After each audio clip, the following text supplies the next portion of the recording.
Bismillahirrahmanirrahim. Assalamualaikum warahmatullahi wabarakatuh. Alhamdulillah. Alhamdulillah karim rahman. Allama al-Qur'an khalaqa al-insana allama bil-bayan. Asyhadu an la ilaha illallah wa asyhadu anna Muhammadan abduhu wa rasuluhu la nabiyya ba'dah. Allahumma shalli wa sallim wa barik ala nabiyyina Muhammad wa ala alihi wa ashabihi ajma'in.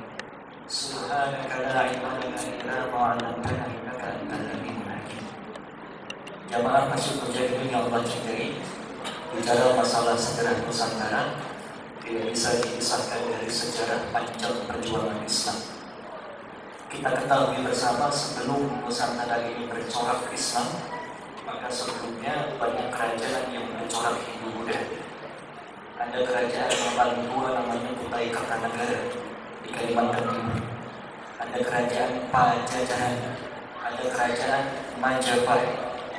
Karena letak Nusantara yang menjadi tempat yang sangat strategis dalam jalur dagang internasional, maka Nusantara ini menjadi pusat persinggahan para pedagang yang datang dari Arab, yang datang dari Tiongkok, yang datang dari Gujarat. Karena kita ketahui bersama bahwa rempah-rempah yang ada di Nusantara ini merupakan produk yang terbaik dari seluruh dunia. Kita bisa melihat ternyata karakternya orang Arab dari dulu sebelum Nabi dilahirkan sudah suka dengan aktivitas berdagang, dan dagangnya tidak main-main, tapi jaraknya pun jauh, sebagaimana firman Allah Ta'ala dalam surah Al-Quraisy, ila fi Quraisy ila fihim rihlatash shita'i was-sayf. Orang Quraisy itu punya ilaf. Ilaf itu artinya karakter. Ilaf itu artinya ciri. Cirinya orang Quraisy ialah rihlah, berpergian, jalan-jalan, mengembara. Dan jalan-jalannya bukan jalan-jalan biasa, tapi dalam rangka sebuah misi berdagang. Kalau musim panas ke Syam, kalau musim dingin ke Yaman. Maka tidak heran kalau orang-orang Arab singgah di Nusantara dalam rangka misi berdagang. Itulah hikmah yang bisa kita tafakuri kenapa Allah Subhanahu wa Ta'ala menurunkan Islam itu di Quraisy, bukan di Jogja. Karena orang Quraisy karakternya adalah suka berpergian, suka jalan-jalan. Ketika Allah turunkan Islam di Quraisy, maka Islam akan lebih cepat tersebar di muka bumi ini. Kita bisa melihat catatan yang ditulis oleh Ibnu Battuta, seorang pengembara Muslim dari Maroko, dalam lembaran yang berjudul Ar-Rihlah Ibnu Battuta. Dia tuliskan dia menemukan satu negeri di timur jauh, sebuah kerajaan yang bernama Samudra. Maka dia tuliskan dalam ejaan bahasa Arab Samudra dengan tulisan Sumatra, untuk mengeja Samudra dalam ejaan bahasa Arab Sumatra. Maka penamaan pulaunya terinspirasi dari penamaan Ibnu Battuta yang dikenal dengan Pulau Sumatera. Pulau Sumatera amat indah dan elok, mengingatkan Ibnu Battuta terhadap sebuah negeri di seberang kampung halamannya yang dikenal dengan yang dikenal dengan negeri Andalusia. Maka kemudian Pulau Sumatera juga dikenal dengan sebutan Pulau Andalas karena terinspirasi dari sebuah negeri yang indah yang bernama Andalusia.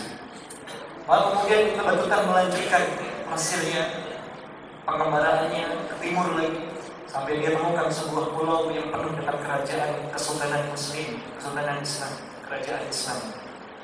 Ada kerajaan Goa, ada kerajaan Talu, ada Ternate, ada Tidore. Maka kemudian penamaan pulaunya juga merujuk pada penamaan dalam bahasa Arab apa artinya kerajaan. Mulk. Maka kemudian kita lihat pulaunya dinamakan dengan Maluku, yang kemudian terinspirasi dari bahasa Arab yang namanya Mulk. Tetapi kemudian setelah penjajah datang, Portugis datang, digantikan namanya menjadi Molucas. Kalau kita lihat peta-peta yang dibuat oleh Barat, penamaan Maluku diganti menjadi Molucas. Melihat perkembangan dakwah Islam yang begitu pesat di tanah air di Nusantara, hal ini membuat Sultan Muhammad II dari Turki Utsmani mengirimkan dai, mengirimkan muallim, mengirimkan ulama-ulama yang pengirimannya tidak hanya sekedar asal kirim, tetapi dipikirkan dengan matang betul strategi dakwahnya. Maka dipelajari betul apa kebutuhannya masyarakat di Nusantara ketika itu. Maka dipelajari, ternyata sebagian besar masyarakat di tanah air kita profesinya adalah seorang petani bercocok tanam. Malah kemudian dikirimlah muallim gelombang pertama yang dipimpin oleh Syekh Maulana Malik Ibrahim, yang selain seorang juru dakwah, yang selain sebagai seorang ulama, beliau adalah seorang yang ahli dalam irigasi. Beliau mendarat di Gresik, makanya dikenal dengan sebutan Sunan Gresik. Akhirnya beliau menerangkan keahliannya kepada masyarakat pribumi, mengenalkan bagaimana cara beririgasi. Sebelum ditugaskan di Nusantara, di Jawa, beliau ditugaskan sebelumnya di sebuah negeri yang diberi nama Gujarat untuk membuka ladang persawahan dan ladang dakwah di sana. Makanya kita pernah mengenal teori masuknya Islam dari Gujarat. Aslinya beliau bukan dari Gujarat, tapi aslinya dari Turki. Tetapi singgah di Gujarat terlebih dahulu, baru kemudian ditugaskan di Nusantara. Maka yang tadinya orang-orang pribumi yang ketika mereka bercocok tanam mengandalkan sawah tak ada hujan, yang setahun mungkin hanya panen satu kali, tetapi karena teori irigasi, teknik irigasi yang dikenalkan, akhirnya setahun bisa panen 2-3 kali. Masyarakat pribumi pun terpesona dengan akhlaknya Syekh Maulana Malik Ibrahim, dengan penampilannya. Kalau kita saksikan ya, sinetron Turki, bagaimana perawakan laki-lakinya, ganteng, kulitnya putih, kemerah-merahan, tampan. Maka orang-orang tertarik mempelajari agamanya Syekh Maulana Malik Ibrahim yang tampan, yang wangi, yang sopan, yang santun, yang baik. Akhirnya banyak di antara mereka yang mempelajari Islam dan mengucapkan 2 kalimat syahadat. Apa yang terjadi? Timbul gangguan dari para dukun, dari para kahin. Karena dulu orang-orang Jawa masih suka punya celah, suka punya jimat. Maka para dukun tersebut takut mata pencahariannya hilang, karena dalam Islam perbuatan tersebut dikategorikan dengan perbuatan syirik. Akhirnya apa yang terjadi? Mereka menyerang pengikut-pengikutnya Syekh Maulana Malik Ibrahim dengan sihir-sihirnya. Ada teluh, ada santet dan lain sebagainya. Maka berkirimlah surat kepada sultan di Turki sana. Dikirimlah rombongan yang kedua yang dipimpin oleh Syekh Maulana Maghribi. Syekh Maulana Maghribi ini berasal dari Maroko. Sebagai seorang ulama, dia juga ahli dalam ruqyah syar'iyyah, sebuah metode pengobatan gangguan jin yang diajarkan oleh Nabi Allah Muhammad SAW. Maka apa yang terjadi? Para dukun di Jawa semuanya dihabisi oleh beliau, dikalahkan dan takluk. Banyak di antara dukun-dukun tersebut yang akhirnya mengucapkan 2 kalimat syahadat. Beliau dikenal di Jawa dengan sebutan Ki Ageng Gripik, dimakamkan di Klaten. Tapi sayang seribu sayang, beliau punya kelemahan. Apa kelemahannya? Tidak bisa makan nasi. Kalau dia makan nasi, kalau beliau makan nasi, perutnya itu sakit. Maka Syekh Maulana Malik Ibrahim memberikan beliau tepung agar dia bisa makan roti sesuai dengan makanan pokoknya. Kalau Bapak Ibu pernah makan kebab, untuk membungkus dagingnya itu kan dibuat dari tepung roti Arab. Tapi sayangnya di Indonesia tepungnya tidak sebagus di Arab. Tepungnya terbuat dari beras. Makanya dibuat kemudian oleh beliau roti Arab made in Jawa. Dibuat dari tepung beras yang sekarang kita kenal dengan sebutan kue apem. Itu makanannya Syekh Maulana Maghribi, Ki Gripik. Makanya kalau ada peringatan haulnya beliau di Klaten, masyarakat sekitar membagi-bagikan makanan kesukaan beliau. Apa? Allah begitu soft, begitu halus kemudian Islam bisa masuk dalam tradisi budaya kita.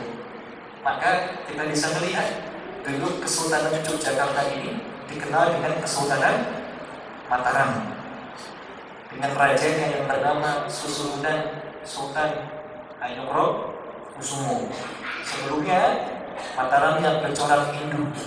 Setelah Susuhunan Sultan Agung Hanyokrokusumo masuk Islam, maka kemudian kita bisa melihat warga Islam dalam kerajaan Mataram. Bahkan siapa yang melantik beliau Susuhunan Sultan Agung Hanyokrokusumo? Yang melantik adalah Sultan Murad keempat dari Turki. Kita bisa lihat, tadi teman-teman bisa googling lambang kerajaan Mataram. Lambangnya persis dengan Kesultanan Turki Utsmani, yang membedakan hanya ada lambang keris yang bentuknya silang. Maka dulu Mataram ini termasuk dalam wilayah kekhilafahan Turki Utsmani. Untungnya dulu ya, kalau sekarang dibubarkan.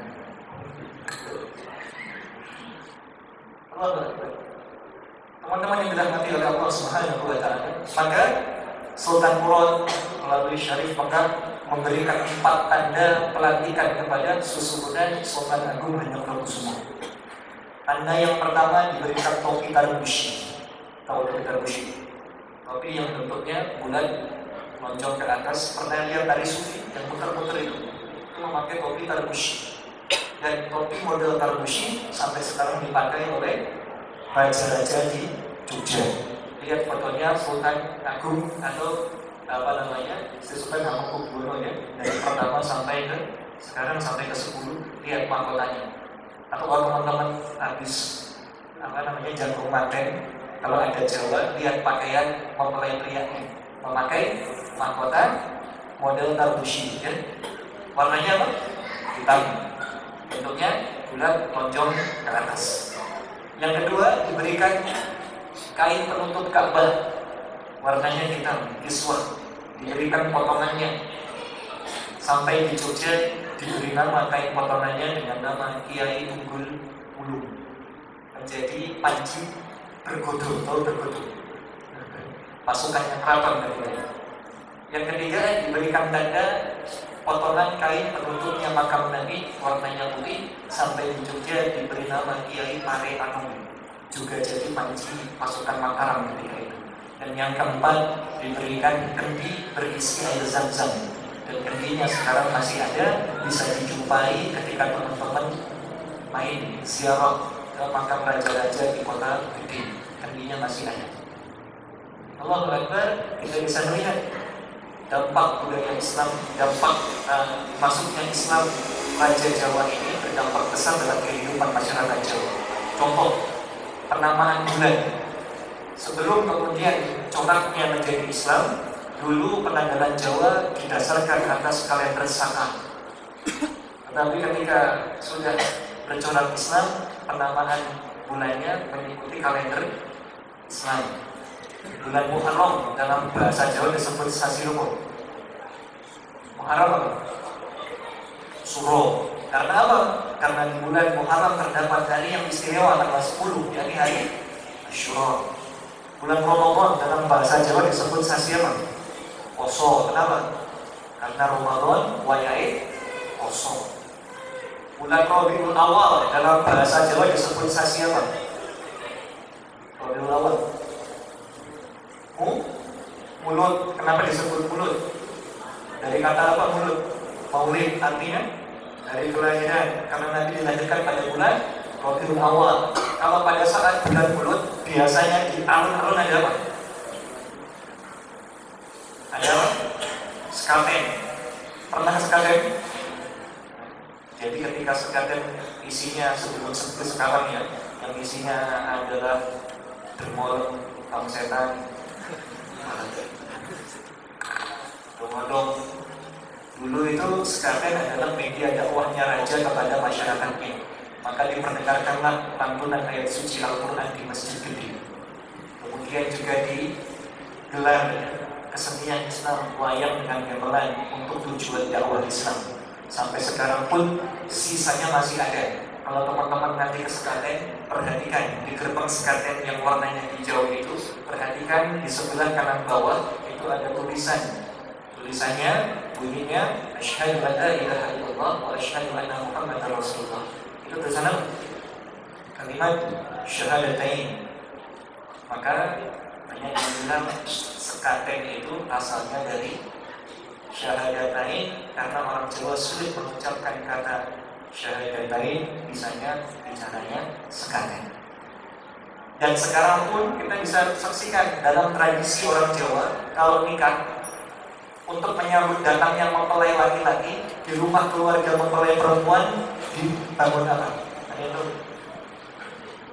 Ada jantung pisangnya, ada janurnya, itu namanya taruh. Ya. Tujuannya apa? Agar dua keluarga saling bisa mengenal. Antara mempelai laki-laki dan mempelai perempuan kenal dan dekat. Dalam bahasa Arab artinya kenalan apa? Ta'aruf. Orang Jawa sulit mengucapkan kata ta'aruf. Misalnya ta'aruf. Bahkan sampai sekarang simbah-simbah kita sulit mengucapkan kata huruf ain. Misalnya nahi. Alhamdulillahirabbil alamin. Bahkan sampai kulinernya orang Jawa pun ada filosofi bernafaskan Islam. Lihat orang Jawa kalau selamatan, teman-teman KKN nanti biasanya disambut dengan apa? Ayam ingkung. Tahu pernah makan ayam ingkung? Ayam yang dimasak, bentuk ayamnya dibuat seperti posisi orang sedang bersujud. Kenapa disebut ingkung? Itu ada maknanya. Artinya eling nyekongkung. Tahu nyekongkung? Orang sujud itu posisinya nyekongkung. Makanya diberi nama ingkung, agar yang memakannya senantiasa ingat untuk bersujud kepada Allah. Ayam ingkung dimakan beserta nasi yang dicampur dengan santan. Jadi ketika pasukan Mataram menyerbu penjajah di Jakarta, mereka membuat satu pos di sebuah daerah di Jakarta yang disebut dengan daerah Matraman. Asalnya dari pasukan Mataram. Mereka membawa perbekalan ayam ingkung dengan nasi yang dicampur dengan santan. Diistilahkan dengan nasi yang dibubukkan dengan santan, atau nasi wudu, nasi yang dibubukkan dengan santan. Orang Jakarta sekarang mengenalnya dengan sebutan nasi wudu. Bahkan kita lihat kenapa ada juga makanan yang diberi nama nasi umpeng.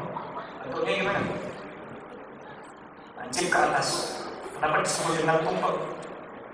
Artinya tumidae lempeng. Agar orang-orang yang memakannya selalu menjalankan akhlak dengan baik, menyiarkan segala sesuatunya hanya mengharap ridho Allah. Makanya bentuknya lancip ke atas. Bahkan sampai fashion saja pakaian itu ada makna filosofis yang bernafaskan Islam. Teman-teman kalau beli batik, diperhatikan ya motifnya apa? Ada satu motif batik yang namanya Wahyu apa? Wahyu Tumurun. Kenapa disebut dengan motif Wahyu Tumurun? Itu maknanya Lailatul Qadar. Sri Sultan Susuhunan hanya Prabu Sumo kalau 10 malam terakhir Ramadan menggunakan busana tersebut untuk menyambut datangnya Lailatul Qadar. Tahu apa motifnya? Perhatikan nanti kalau di batik, tanya sama yang jaga. Lihat motif Wahyu Tumurun. Itu ada gambar ayam jagonya. Kenapa ada ayam jagonya? Lihat penggalan terakhir ayat dari surah Al-Qadar. Salamun hiya hatta matla'il fajr. Pada malam itu penuh dengan keselamatan sampai terbit fajar. Apa tanda fajar? Ayam berkokok. Juga ada motif gambarnya mahkota terbang. Apa maknanya? Kita diperintahkan untuk melalui malam-malam Qadar, melalui 10 malam terakhir dengan memperbanyak tilawah Al-Quran. Apa pahala bagi orang tua yang anak-anaknya menjadi ahli Quran? Diberikan mahkota yang sinarnya lebih terang dibandingkan dengan matahari. Bahkan sampai lambang negara kita saja, Garuda Pancasila yang kita peringati tanggal 1 Juni kemarin, perhatikan, setelah ini googling lambang kerajaan Samudra Pasai. Maka bentuknya sama persis dengan lambang negara kita. Persis sama, yang membedakan hanya jambulnya itu tulisannya Bismillahirrahmanirrahim. Sayap kanan tulisannya Asyhadu an la ilaha illallah. Sayap kirinya tulisannya Asyhadu anna Muhammadar Rasulullah. Di dadanya ada perisai, ada 5 kotak. Tulisannya syahadat, salat, zakat, puasa, haji. Simbol dari rukun Islam. Di kita bedanya apa? Sayapnya 17, ekornya 8, bulu lehernya 45, di dadanya ada perisai yang melambangkan Pancasila. Apa kesimpulannya? Kesimpulannya jangan bilang orang Islam tidak nasionalis. Jangan bilang orang Islam tidak Pancasilais, anti kebinekaan. Karena betapa besar saham para kiai, saham para santri untuk memberikan sumbangsi besar terhadap negeri ini. Kita punya utang sama orang Turki, kita punya utang sama orang Maroko, kita punya utang sama orang Palestina. Sunan Kudus itu keturunan Palestina, makanya diberi nama kotanya kota Kudus dari nama kota Al-Quds. Beliau dari Palestina. Siapa yang membebaskan Jakarta, Sunda Kelapa dari tangan Portugis? Fadilah kami atau Fatahillah. Siapa yang melawan penjajah Belanda di Yogyakarta sampai beliau harus bersembunyi di Gua Selarong di Monokaro? Siapa dia? Ulama. Bersembunyi dengan Kiai Mojo. Siapa yang kemudian melawan penjajah Belanda pada agresi militer Belanda? Beliau harus capek-capek bersusah payah bergerilya. Yang terkenal dengan satu ungkapannya, Sudirman boleh sakit, tapi Panglima tidak boleh sakit. Siapa itu? Jenderal Sudirman. Santri, seorang guru muhammadiyah. Maka tugas kita sekarang melanjutkan perjuangan para ulama, melanjutkan perjuangan para santri untuk senantiasa menjaga negeri ini, memakmurkan negeri ini, membuat negeri ini menjadi negeri yang aman, membuat negeri ini menjadi negeri yang Islami, menjadi negeri yang khair, yang masyarakatnya menjadi khairu. Untuk khairu, Allah Subhanahu wa Ta'ala menjamin bahwasanya kamu umat Islam adalah umat yang terbaik. Tapi sekarang yang terjadi justru sebaliknya. Umat Islam yang paling banyak di mana? Umat Islam yang paling banyak di mana? Yang paling banyak korupsi di mana? Yang kehilangan semua kalau sholat Jumat siapa? Pernah dengar di gereja hilang sendal? Tidak pernah, karena dipakai. Allah a'lam bishawab. Wabillahi taufiq wal hidayah. Assalamualaikum warahmatullahi wabarakatuh.